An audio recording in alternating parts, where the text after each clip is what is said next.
Hello दोस्तों, बिहार एग्जामों के platform पे आप लोग का बहुत बहुत स्वागत है। आज हम साइंस का एमसीक्यू क्वेश्चन लेकर आए हैं जो आपके बीपीएससी टीआरई 4.0 के लिए काफी इंपॉर्टेंट होगा। टीआरई 4.0 का नोटिफिकेशन आ चुका है, फॉर्म फिल करने की डेट आ चुकी है। तो अभी हम लोगों को जोर शोर से लगना पड़ेगा और एग्जाम तभी क्वालिफाई किया जा सकता है। हालांकि एग्जाम में दो एग्जाम कर दिया गया है, प्री और मेंस।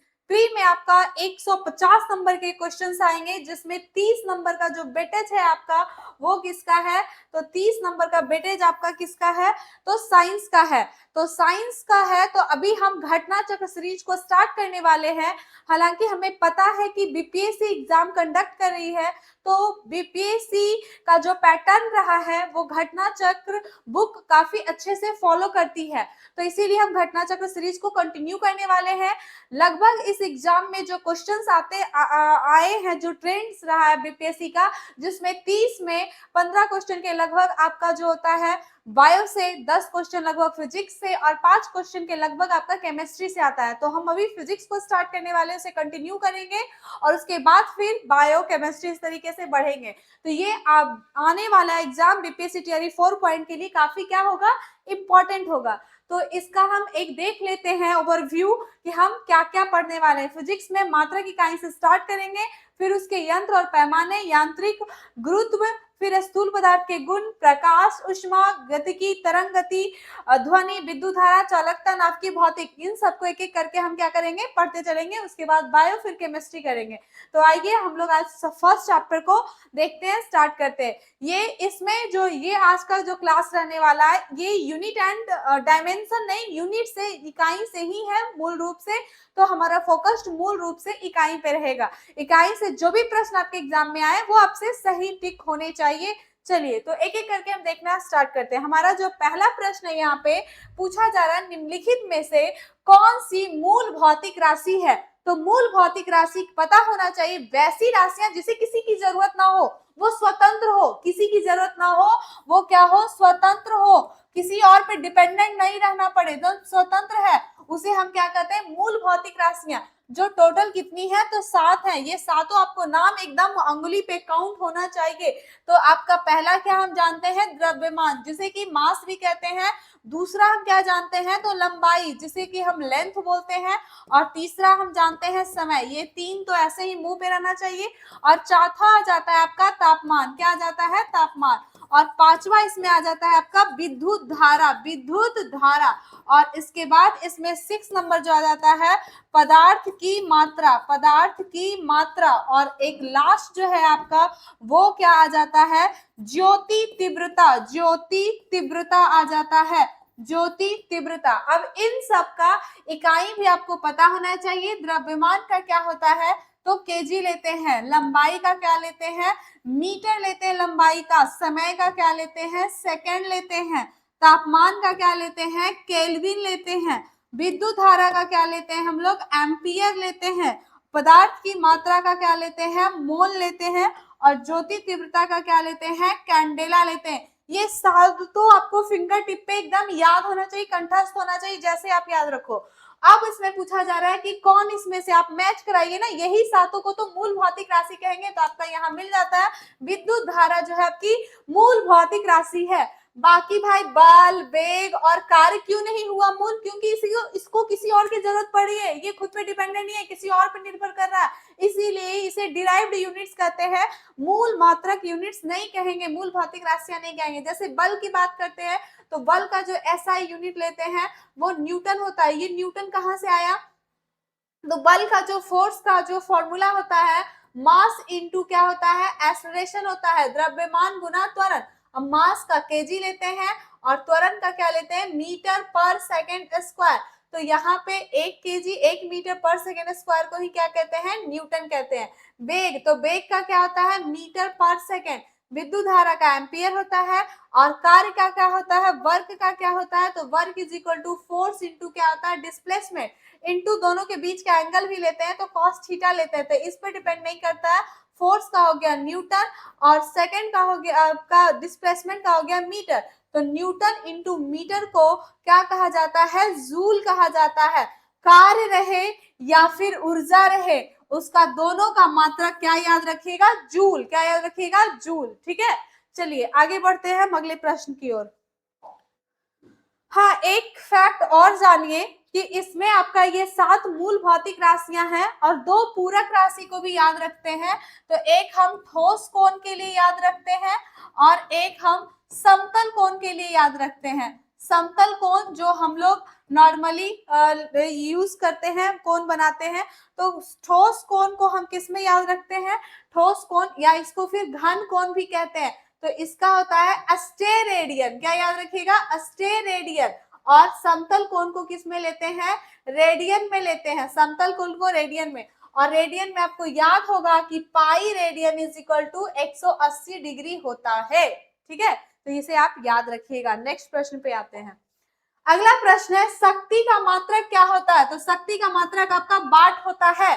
शक्ति का मात्रक क्या होता है, वाट। कितनी शक्ति है आप में, कितनी एनर्जी है, कार्य करने की क्षमता को ही क्या कहते हैं, शक्ति कहते हैं। वर्क या फिर एनर्जी अपॉन टाइम, उसे हम क्या कहते हैं, वाट। तो वर्क या एनर्जी को अभी तुरंत देखे हैं कि जूल कहते हैं, टाइम को अभी तुरंत देखे सेकेंड कहते हैं, तो जूल पर सेकेंड को ही क्या कहते हैं, वाट कहते हैं। जूल पर सेकेंड को क्या कह देते हैं, वाट कहते हैं। बात करते हैं हर्ट्ज की। हर्ट्ज एक आदमी का नाम है, वैज्ञानिक थे, उनके सम्मान में उनके नाम को, हर्ट्ज को लिया गया है मात्रक। किसका मात्रक लिया गया है, तो आवृत्ति का, फ्रीक्वेंसी का। 1 सेकेंड में कोई भी झूला एक कंप्लीट साइकिल करता है, एक कंप्लीट दोलन को पूरा करता है, उसे ही हम क्या कहते हैं, कंपन को पूरा करता है, साइकिल को पूरा करता है, उसे हम आवृत्ति कहते हैं। वोल्ट किसका मात्रक है, तो ये है विभवांतर का, पोटेंशियोमीटर विभवांतर का है, इलेक्ट्रिक वोल्ट। ठीक है, तो विभवांतर का है। न्यूट्रॉन क्या है, तो न्यूट्रॉन का संबंध एटम से है, परमाणु से है। परमाणु का जो नाभिक होता है, ठीक है, नाभिक में आपका 2 चीज पाया जाता है, एक न्यूट्रॉन और एक प्रोटॉन। न्यूट्रॉन पे कोई चार्ज नहीं होता है, ये पाया जाता है आपका। ठीक है, चलिए तो आगे बढ़ते हैं हम। और आपका ये एक और फैक्ट यहाँ पे याद रख सकते हैं, 1 horse power is equal to होता है अश्व शक्ति, एक अश्व शक्ति इज इक्वल टू होता है 746 वाट। ये भी फैक्ट्स आपको याद होने चाहिए, एग्जाम में पूछे जाते हैं। ठीक है, नेक्स्ट प्रश्न पे आते हैं। अगला प्रश्न है, विद्युत शक्ति की इकाई क्या होती है। विद्युत शक्ति की इकाई क्या होती है, तो अभी जस्ट हम शक्ति की बात किए थे, वहां भी वाट, यहाँ भी वाट, वहां भी वाट और यहाँ भी वाट। फर्क समझिएगा, विद्युत शक्ति पावर इज इक्वल टू क्या होता है, V इंटू आई। V क्या है, वोल्ट है, इलेक्ट्रिक पोटेंशियल। I क्या है, करंट है, विद्युत धारा। ये क्या है आपका, विद्युत धारा को करंट बोलते हैं, उससे सूचित I से करते हैं। I इज इक्वल टू आपका जो है यहाँ पे लेते हैं। और ये जो विद्युत विभवांतर है, विभवांतर क्या बताता है, एक बिंदु से दूसरे बिंदु पर चार्ज लाने में किए गए काम को विभवांतर कहते हैं। चार्ज लाने में किया गया काम को ही क्या कहते हैं, विभवांतर कहते हैं।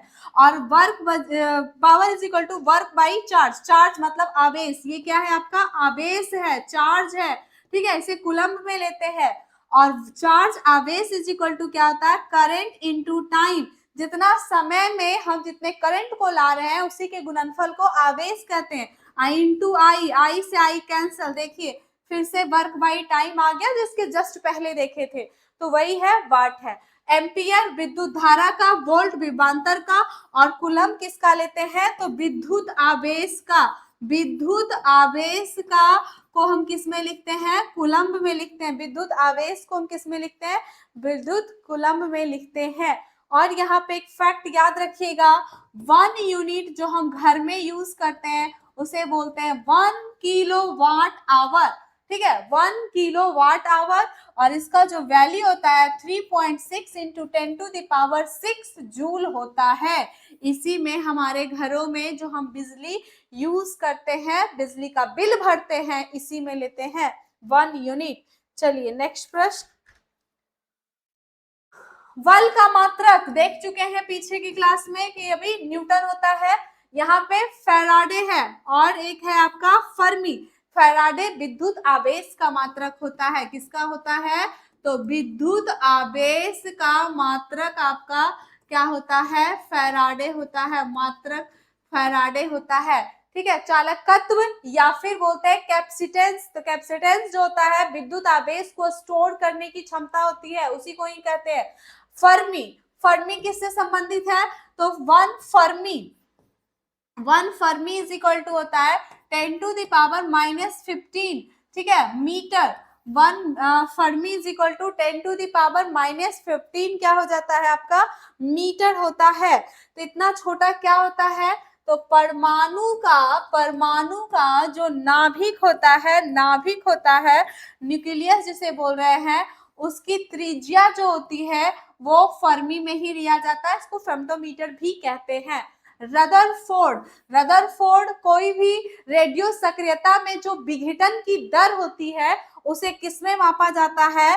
तो रदरफोर्ड में मापा जाता है। ठीक है, तो one rutherford is equal to 10⁶ decay per second. क्षय हो रहा है, एक सेकेंड में कितना क्षय हो रहा है? 10⁶ क्षय हो रहा है। और बल का एसआई मात्रक न्यूटन है, बल का सीजीएस मात्रक डाइन होता है। क्या होता है? डाइन होता है। 1 newton is equal to 10⁵ dyne होता है। ये सीजीएस यूनिट है, इसे भी आप याद रखेंगे। नेक्स्ट प्रश्न पे आते हैं। कार्य का मात्रक क्या होगा? जूल होगा। अभी हम देख चुके हैं इसको भी। न्यूट्रॉन की भी बात कर चुके हैं, वाट की भी बात कर चुके हैं, डाइन की भी बात कर चुके हैं। आगे बढ़ते हैं। चलिए, आवृत्ति को मापा जाता है किसमें? हर्ट्ज में। इसे भी हम देख चुके हैं। ऊर्जा को मापा किसमें जा रहा था? आपका जूल में। ऊर्जा किसमें मापा? एनर्जी जूल में। ऊष्मा किसमें मापा जा रहा था? तो ऊष्मा कैलोरी में। ऊष्मा कैलोरी में मापा जाता है। ऊष्मा किसमें मापा जाता है? कैलोरी में। 1 कैलोरी इज इक्वल टू होता है 4184 जूल होता है। ठीक है, बाट शक्ति में, गुणवत्ता है नहीं, यहाँ पे क्वालिटी की बात नहीं कर रहा। चलिए, चालक की वैद्युत प्रतिरोधकता, इलेक्ट्रिक रेसिस्टिविटी ऑफ कंडक्टर का यूनिट क्या होता है? तो ये प्रतिरोधकता का यूनिट ओम मीटर होता है। इसे हम रो से सूचित करते हैं, और रो इज इक्वल टू क्या होता है आपका? रेजिस्टेंस आर इनटू हम एरिया। अब बाई क्या होता है? लेंथ। और यहां से आपका क्या निकलता है? रो निकलता है। तो ये जो रो होता है, ये पदार्थ जिस भी चालक जो बना है, जिससे करंट फ्लो हो रहा है, उसके पदार्थ का गुण पे निर्भर करता है और टेम्परेचर पे निर्भर करता है। यहां से ये रेसिस्टेंस है। रेसिस्टेंस किसी भी कंडक्टर में जो इलेक्ट्रॉन्स फ्लो हो रहे हैं उन्हें रोकने की कोशिश करता है, उनका विरोध करता है रेजिस्टेंस। तो इसका यूनिट होता है ओम, और रो का क्या हो जाएगा? ओम मीटर हो जाएगा, क्योंकि इसका मीटर स्क्वायर, इसका मीटर, एगो मीटर कट गया, तो रेसिस्टिविटी का क्या बचेगा? ओम मीटर बचेगा। क्या बचेगा आपका? ओम मीटर बचेगा। ठीक है, चालकत्व का वोल्ट नहीं होता है, विभवांतर का वोल्ट होता है। चालकत्व का फैराडे, और प्रतिरोध का ओम हो गया। आवेश का क्या हो गया? कूलम हो गया। एम्पियर किसका होता है? विद्युत धारा का। ये सारी बातें हमने कर चुकी है। नेक्स्ट प्रश्न में आते हैं। निम्नलिखित युग्मों में से कौन सा एक सुमेलित नहीं है? लेंस की क्षमता सही है, डायोप्टर होता है, याद रखेंगे। दाब या दबाव का पास्कल होता है, ये भी याद रखेंगे। और उष्मा का जूल होता है, ये भी याद रखेंगे। रेडियोएक्टिव पदार्थ की सक्रियता का क्यूरी नहीं होता, रेडियोएक्टिव सक्रियता का बेकुरल होता है। क्या होता है? बेकुरल होता है। एसआई यूनिट, गैर एसआई यूनिट बोलेंगे। गैर एसआई यूनिट मतलब एसआई यूनिट नहीं है, तो क्यूरी भी एक होता है, और एक इसका होता है रदरफोर्ड। क्या होता है? रदरफोर्ड होता है। तो आपका ऑप्शन नंबर सी यहाँ पे क्या है? सही हो जाएगा। ठीक है, आगे बढ़ते हैं। नेक्स्ट प्रश्न है, प्रकाश वर्ष मात्रक है किसका इकाई है? तो प्रकाश वर्ष है, तो समय का मत समझिएगा, ये दूरी का। और कौन सा दूरी करता है? प्रकाश द्वारा एक साल में तय की गई दूरी को ही मापता है। कौन? आपका प्रकाश वर्ष। समय का नहीं है, आयु का नहीं है, प्रकाश की तीव्रता का भी नहीं है।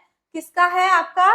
तो ये प्रकाश वर्ष इसका है, एक साल में तय की गई दूरी। और ये किसके बराबर होता है? तो 9.46 इंटू 10⁻15 मीटर। और इसी को अगर हम किलोमीटर में याद रखेंगे तो 12 किलोमीटर। ये 1 लाइट ईयर के बराबर हो रहा है, 1 लाइट ईयर के बराबर होता है। खगोलीय पिंड का सबसे बड़ा जो इकाई होता है पारसेक होता है। 1 parsec is equal to 3.46 light year होता है। तो सबसे खगोलीय पिंड का सबसे बड़ा जो इकाई होता है मापने का पारसेक होता है, पारसेक।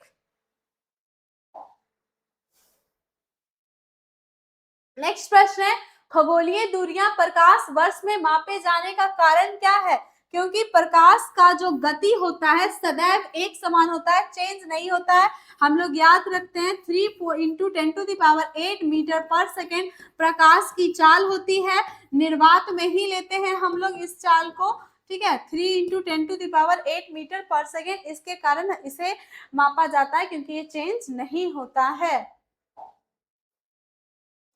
चलिए, पारसेक मात्रक है 3.25 प्रकाश वर्ष होगा। यहाँ पे 46 नहीं होगा, यहाँ पे 46 नहीं होगा, 25 होगा, 3.25 होगा, 46 नहीं होगा, ठीक है। यहाँ देख सकते हैं दूरी का है पारसेक, ये हम देख चुके हैं, समय का नहीं है, प्रकाश की चमक का नहीं है। चुंबकीय बल का यूनिट जो एसआई यूनिट होता है वो टेस्ला होता है। क्या होता है? टेस्ला, टेस्ला होता है। किसका? चुंबकीय बल का टेस्ला। और अगर आपको चुंबकीय फ्लक्स पूछा जाए, चुंबकीय फ्लक्स फ्लक्स फ्लक्स का चुंबकीय फ्लक्स का पूछा जाए तो उसका वेबर होता है। क्या होता है आपका? वेबर होता है। याद रखिएगा, एसआई यूनिट की बात कर रहे हैं, याद होनी चाहिए। माप की कौन सी इकाई को 0.39 से गुना करने पर इंच प्राप्त हो? मिलीमीटर, सेंटीमीटर, मीटर और डेसीमीटर है। तो 13937 इंच होता है आपका। 1 metre is equal to 39.37 inch होता है। और 1 millimetre is equal to 1 millimetre is equal to 1000, 1 metre is equal to 1000 millimetre भी होता है साथ में। अब आपसे पूछा जा रहा है कि कौन सा होगा? डेसीमीटर भी यहाँ पे दिया गया है, तो 1 metre is equal to 10 decimetre होता है। तो यहाँ पे 1 metre is equal to 1000 millimetre. तो किससे गुना करने पर आपका इसमें इंच प्राप्त होगा? आप देख सकते हो मिलीमीटर से ही, क्योंकि यहाँ पे एक पॉइंट है, 2 पॉइंट इसे क्या करना है? घसका देना है। तो 0.39, तो 0.039 आ जाएगा ना, ये 0.039 आ जाएगा ना अगर मिलीमीटर से गुना करेंगे तब। तो मिलीमीटर से गुना नहीं करेंगे, किससे कर देते हैं? सेंटीमीटर से कर देते हैं, सेंटीमीटर से, क्योंकि हम जानते हैं 1 metre is equal to 100 centimetre होता है। और डेसीमीटर में तो भी जानते हैं 1 metre is equal to 10 decimetre होता है। तो हम गुना किससे करेंगे? 100, 2 ही पॉइंट घसकाना है तो सेंटीमीटर से करेंगे, 3 पॉइंट घसकाना होता तो मिलीमीटर से करते, ठीक है। नेक्स्ट प्रश्न पे आते हैं। 6 फीट लंबे व्यक्ति की ऊंचाई नैनोमीटर में कैसे व्यक्त किया जाएगा? तो सबसे पहले समझिएगा 1 nanometre is equal to 10⁻⁻9 metre होता है। और 6 फीट का आदमी है तो 1 फीट का पहले आपको पता होना चाहिए। तो 1 फीट बराबर आपका क्या होता है? 30.48 सेंटीमीटर होता है। और यहाँ पे मीटर है तो सेंटीमीटर, 6 फीट का है तो 6 फीट का तो 6 इंटू 30.48 सेंटीमीटर कर देंगे। तो ये कैलकुलेट करेंगे तो आपका कितना आ जाएगा? लगभग 182.88 आपका आ जाएगा सेंटीमीटर। और हमें मीटर में मालूम होगा तब तो यहाँ पे कन्वर्ट कर पाएंगे। तो 1.83 मीटर हम लगभग इसे ले लेते हैं। और इसे किसमें चेंज करना है? मिलीमीटर में। तो नैनोमीटर में 83 इंटू 10 टू दी पावर क्या हो जाएगा यहाँ पे? प्लस का nanometre, 1 nanometre is equal to 10⁻⁻⁹ metre. हाँ ठीक तो था।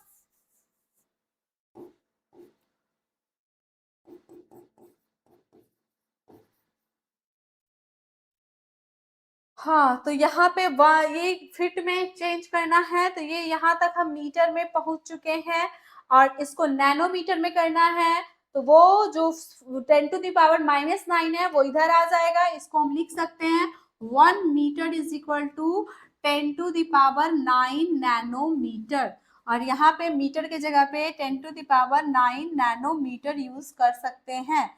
तो ये क्या हो जाएगा 183, 2 पॉइंट इससे आपका कैंसल होगा, तो 10⁻7 नैनोमीटर। ऑप्शन नंबर सी यहाँ पे सही होगा। देख सकते हैं, सबसे पहले एक फीट आपको पता होना चाहिए, वो हम सेंटीमीटर में याद रखे हैं 30.48 सेंटीमीटर। 6 से कैलकुलेट करेंगे तो लगभग ये आ जाएगा। सेंटीमीटर से हम मीटर में बदले हैं, 2 को पॉइंट घसका दिए हैं, 28 था तो 83 कर दिए हैं। फिर मीटर को यहाँ पे नैनोमीटर में चेंज करेंगे, 1 मीटर इक्वल टू 10⁻9 नैनोमीटर आएगा। उसके बाद फिर पॉइंट 2 को घसका दिए हैं, तो ऑप्शन नंबर सी करेक्ट हो जाएगा। चलिए, 1 नैनोमीटर होता है, अभी जस्ट हम देखे हैं कि 1 nanometre is equal to 10⁻⁹ metre होता है। तो आपको पूछा जा रहा है 1 नैनोमीटर इसमें से किसके बराबर होगा। हम 1 मीटर इज इक्वल टू जानते हैं 100 सेंटीमीटर होता है। अब यहाँ पे सेंटीमीटर में लाना है, तो यहाँ पे सेंटीमीटर में लाना है, तो क्या कर दें, हम लोग कुछ नहीं कर सकते हैं, बड़ा सिंपल है।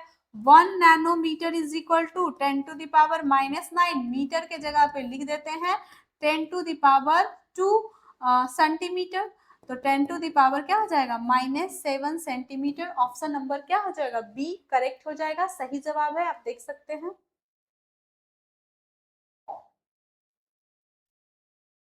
विद्युत एम्पियर, एम्पियर मापने की इकाई कौन सा है, एम्पियर मापने की इकाई कौन सा है, ampere is the unit of measuring विद्युत धारा। विद्युत धारा से हम किसको मापते हैं, एम्पियर को मापते हैं।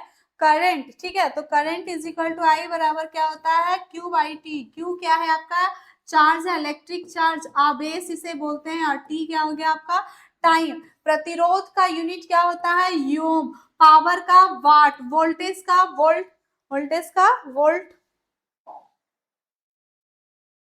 देखिए मेगावाट बिजली के मापने की इकाई है, तो ये कौन सी इकाई है, उत्पादित की जाती है। विद्युत संयंत्र में जो बिजली उत्पादित की जाती है वो मेगावाट में किया जाता है। किसमें किया जाता है, मेगावाट में। 1 मेगावाट इज इक्वल टू 10⁶ वाट होता है, तो ये उत्पादित की जाती है।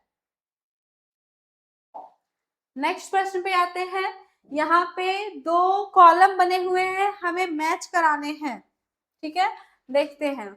एक्सेलरेशन मतलब कि त्वरण, एक्सेलरेशन मतलब क्या होता है आपका त्वरण, और फोर्स मतलब बल, वर्क डन मतलब कार, इम्पल्स मतलब क्या हो गया आवेग, ठीक है। तो इम्पल्स का होता है क्या आपका फोर्स इंटू टाइम, तो फोर्स का न्यूटन, इंटू क्या हो गया टाइम का सेकेंड, टाइम का क्या हो गया सेकेंड, तो न्यूटन इंटू सेकेंड आपका दिख रहा है डी का 2, डी का 2 यहाँ पे भी है और यहाँ पे भी है। उसके बाद देखिए कार्य का हम लोग याद किए हैं जूल होता है, कार्य हो या फिर ऊर्जा हो जूल होता है, तो सी का 1, सी का 1 यहाँ भी है। उसके बाद फोर्स, फोर्स का हम याद रखें न्यूटन, तो बी का 3, बी का 3 यहाँ है। अब देखने की जरूरत नहीं है, ऑप्शन नंबर सी होगा। ए का 4 एक्सेलरेशन का मीटर पर सेकेंड स्क्वायर होता ही होता है।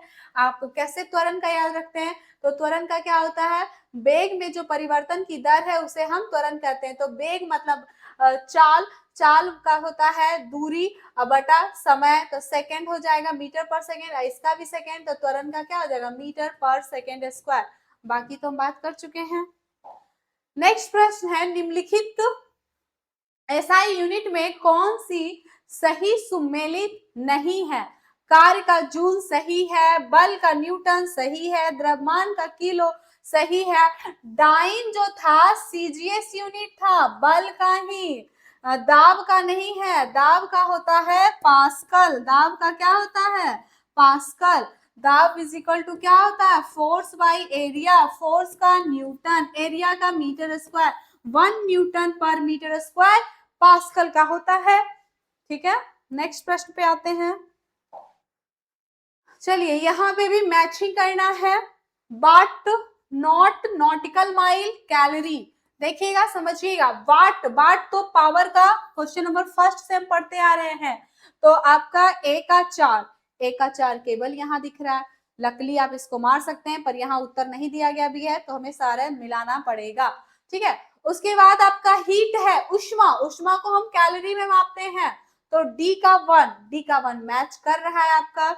और नॉट, नॉट जो होता है स्पीड ऑफ शिप, जहाजों की क्या बताता है, वेग को बताता है, जहाजों की वेग को आपका बता रहा है। समुद्री जहाज की गति किसमें मापते हैं, नॉट में, समुद्री जहाज की गति किसमें मापते हैं, नॉट में। और नेविगेशन, समुद्री का जो संचार हो रहा है उसे हम नॉटिकल माइल में मापते हैं, उसमें उसे हम समुद्री चाल को नॉटिकल माइल में मापते हैं।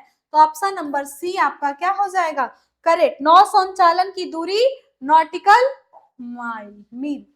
चलिए यहाँ पे भी आपका मैच कराना है, मैच कराते हैं फटाफट। एम्पियर, एम्पियर विद्युत धारा का करंट, बी का 1, बी का 1 यही है आपका केवल। जूल, जूल का किसमें लेंगे, तो हम जूल का वर्क लेंगे, काम या एनर्जी का जूल, तो ए का 3, ए का 3 सटीक है। और वाट, वाट पावर, आपका पावर, पावर, पावर यहाँ सी का 2, तो सी का 2 भी सही है। वोल्ट विभवांतर, तो डी का 4 ही होगा। इलेक्ट्रिक पोटेंशियल विभवांतर, पोटेंशियल डिफरेंस को हम विभवांतर कहते हैं। हीट जो हो गया आपका उष्मा हो गया, वर्क जो हो गया आपका कार्य हो गया, पावर जो हो गया शक्ति हो गया, और ये विद्युत धारा हो गया। ठीक है, और ई का आपका 5, हीट को हम कैलोरी में लेते हैं, तो ऑप्शन नंबर ए क्या हो जाएगा, करेक्ट हो जाएगा। ठीक है, नेक्स्ट प्रश्न, एक हॉर्स पावर में कितने वाट होते हैं, 746 वाट होते हैं, इसके बारे में भी हमने बात कर चुकी है।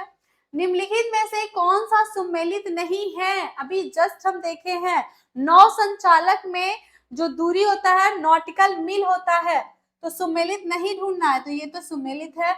जहाज के चाल की माप को नॉट में मापते हैं, ये भी सुमेलित है। प्रकाश के तरंग दैर्घ्य की इकाई, प्रकाश के तरंग दैर्घ्य की इकाई को हम एंगस्ट्रॉम में माप सकते हैं। ठीक है, 1 angstrom 10 to the power -10 metre. ठीक है, 1 angstrom 10 to the power -10 metre. प्रकाश वर्ष समय की नहीं है, दूरी की इकाई है, तो यही तो आपका सुमेलित नहीं है, ऑप्शन नंबर डी क्या हो जाएगा, सही जवाब हो जाएगा। नेक्स्ट प्रश्न है, एंगस्ट्रॉम इकाई है, अभी जस्ट देखें तरंग दैर्घ्य की। और नॉर्मली एंगस्ट्रॉम जो होता है वो एक दूरी को बताता है, मीटर में बताता है, मतलब लंबाई में बताता है। और तरंग दैर्घ्य भी हम जब साउंड या तरंग पढ़ते हैं तो दो क्रेस्ट या दो ट्रफ के बीच की दूरी को लैम्डा से सूचित करते हैं, तो ये दूरी ही तो बता रहा है, मीटर में बताएगा, लंबाई में बताएगा, तो एंगस्ट्रॉम भी एक दूरी को बताता है केवल। तो तरंग दैर्घ्य यहाँ पे, ऊर्जा का तो एंगस्ट्रॉम नहीं होगा क्योंकि जूल होता है, आवृत्ति का हर्ट्ज होता है, वेग का आपका मीटर पर सेकंड होता है। चलिए यहाँ पे भी मैच कराना है, मैच कराते हैं। अभी जस्ट पढ़े वेवलेंथ का एंगस्ट्रॉम, मतलब बी का 2, बी का 2 यहाँ भी है, यहाँ भी है, आगे बढ़ते हैं। एनर्जी जूल, एनर्जी का क्या हो जाएगा, जूल, डी का 4, डी का 4 यहाँ है, तो ऑप्शन नंबर यही होना चाहिए। ए जो है हाई वेलोसिटी को मैक नंबर में मापते हैं, उच्च वेलोसिटी को मैक संख्या में हम क्या करते हैं, मापते हैं, याद रखना चाहिए। उच्च और बाकी प्रेशर को, दाब को तो पास्कल में मापते हैं, तो सी का 3, और आपका हाई वेलोसिटी, तो ऑप्शन नंबर सी क्या हो जाएगा, सही हो जाएगा। नेक्स्ट क्वेश्चन है, जूल ऊर्जा से उसी तरह से संबंधित है जिस तरह से पास्कल, तो जूल का, जो ऊर्जा का ऐसा यूनिट जूल होता है, कार्य का भी जूल होता है, तो पास्कल किसका होता है, दबाव का होता है, किसका होता है, दबाव का। मात्रा बताना है पदार्थ की, तो मोल लेते हैं। घनत्व, तो घनत्व क्या होता है, डेंसिटी, मास बाई वॉल्यूम होता है, मास को हम केजी में लेते हैं और वॉल्यूम को किस में लेते हैं, तो मीटर क्यूब में ले सकते हैं। आयतन को हम या केजी पर सेंटीमीटर क्यूब भी लेते हैं। किसी चीज की प्यूरिटी मापना है, शुद्धता मापना है, तो उससे भी पास का संबंधित नहीं है। नेक्स्ट प्रश्न जो है, एक माइक्रोन बराबर होता है, एक माइक्रोन किसके बराबर होता है, तो 1 माइक्रोन इज इक्वल टू होता है 10 to the power -6 metre. 1 micron या उसको माइक्रोमीटर कहते हैं, 10 टू द पावर -6 मीटर के बराबर होता है। और 1 metre is equal to 10 to the power 3 millimetre होता है। यहाँ सारे ऑप्शन मिलीमीटर में है, तो हमें क्या करना पड़ेगा, इसे चेंज करना पड़ेगा। तो 10 टू द पावर 6 मीटर के जगह पे ये हम वैल्यू लिख लेंगे 10 टू द पावर 3 मिलीमीटर। तो ये क्या आ जाएगा, 10 टू द पावर -3 मिलीमीटर 1/1000। तो 1/1000 मिलीमीटर, ऑप्शन नंबर सी आपका क्या हो जाएगा, सही जवाब हो जाएगा। ठीक है। नेक्स्ट प्रश्न, एक माइक्रोन लंबाई प्रदर्शित करता है, तो एक micron is equal to 10 to the power, हम अभी जस्ट पढ़े हैं 6 मीटर होता है एक माइक्रोमीटर, या 1 micron is equal to, option जो भी है वो यहाँ पे सेंटीमीटर में है 2 और मिलीमीटर में है। तो 1 metre is equal to 100 centimetre, 1 metre बराबर 100 सेंटीमीटर होता है, ये भी पढ़े। इसे हम अगर सेंटीमीटर में चेंज करेंगे तो मीटर के जगह पे 10 का स्क्वायर सेंटीमीटर लिखेंगे, तो 10 पे पावर -4 सेंटीमीटर होगा। आप इस तरीके से कन्वर्ट कर सकते हैं, बशर्ते आपको ये याद होगा। तो बनाते बनाते प्रैक्टिस करते करते आपको याद हो ही जाएगा। तो 10 to the power -4 centimetre, option number क्या आ जाएगा, वी। नेक्स्ट प्रश्न में आते हैं, कौन सा सुमेलित नहीं है, ढूंढते हैं। अश्व शक्ति हॉर्स पावर 746 वाट होता है, तो ये तो आपका है। समुद्री मील नौ संचालन की दूरी, ये भी पढ़ चुके हैं। डेसिबल ध्वनि की प्रबलता की इकाई है, ठीक है। और सेल्सियस जो है उष्मा की नहीं है, ये तापमान की इकाई है। किसकी इकाई है, तापमान की।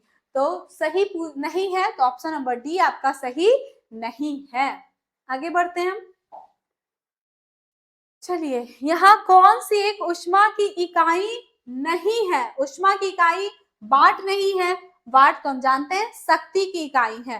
1 मिलीग्राम इज इक्वल टू, यहाँ पे पूछा जा रहा है आपका, वैसे सेंटीग्रेड है, कैलोरी है, जूल है, अर्ग है, तो ये सब आपको बता चुके हैं। अर्ग जो है आपका ये क्या कहते हैं, आपका कार या एनर्जी का सीजीएस यूनिट है, 10 टू द पावर 7 जूल आ जाएगा। कैलोरी जो है आपका वो भी जूल में हम कन्वर्ट कर चुके हैं। तो आगे बढ़ जाते हैं। चलिए, 1 किलोमीटर दूरी का तात्पर्य क्या है, 1 किलोमीटर बराबर कितना होता है, 100 मीटर नहीं, 1000 सेंटीमीटर नहीं, 1 किलोमीटर बराबर 1000 मीटर होता है। 1 किलोमीटर बराबर 1000 मीटर होता है, ठीक है। नेक्स्ट प्रश्न है, एक पिकोग्राम बराबर होता है, पिको मतलब 10 टू द पावर -12 ग्राम बोलते हैं, और 10 टू द पावर 15 है तो इसको फर्मी या फेम्टोमीटर भी बोलते हैं, और 10 टू द पावर -9 है तो नैनोग्राम बोल सकते हैं, ठीक है। 7 का तो नहीं, 10 टू द पावर -6 तो माइक्रोग्राम बोल सकते हैं, -3 तो मिलीग्राम बोल सकते हैं। पास्कल किसकी इकाई है, दाब की है। पास्कल किसकी इकाई है, दाब की है।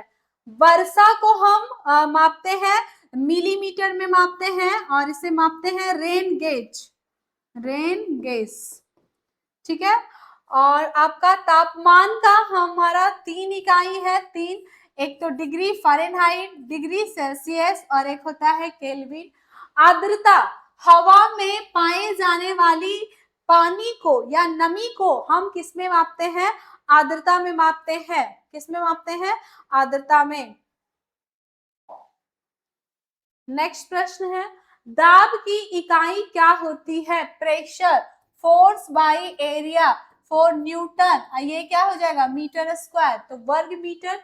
ऑप्शन नंबर ए क्या हो जाएगा, सटीक हो जाएगा। चलिए, पारिस्थितिकी दबाव की इकाई क्या है, एटमॉस्फेरिक प्रेशर की क्या होगा, बार होगा। नॉट तो हम पढ़ चुके हैं, तो समुद्री जहाज की गति को मापते हैं, समुद्री जहाज की गति को, समुद्री जहाज की गति को कौन मापता है, नॉट मापता है। जूल है, तो जूल किसको, या ऊर्जा को, जूल किसको माप रहा है आपका, ऊर्जा को, या फिर कार्य को जूल में मापते हैं। ओम किसका, प्रतिरोध को, रेजिस्टेंस को ओम माप रहा है। हाँ, यहाँ पे आ गया आपका 1 किलोग्राम पर सेंटीमीटर। अच्छा, एक मिनट, यहाँ पे आपका बार है, तो एक बार इज इक्वल टू, याद रखिएगा, 10 पे पावर 5 पास्कल होता है, और पास्कल को हम क्या लिखते हैं, न्यूटन पर मीटर स्क्वायर। ये आपका एक फैक्ट है, याद रख सकते हैं।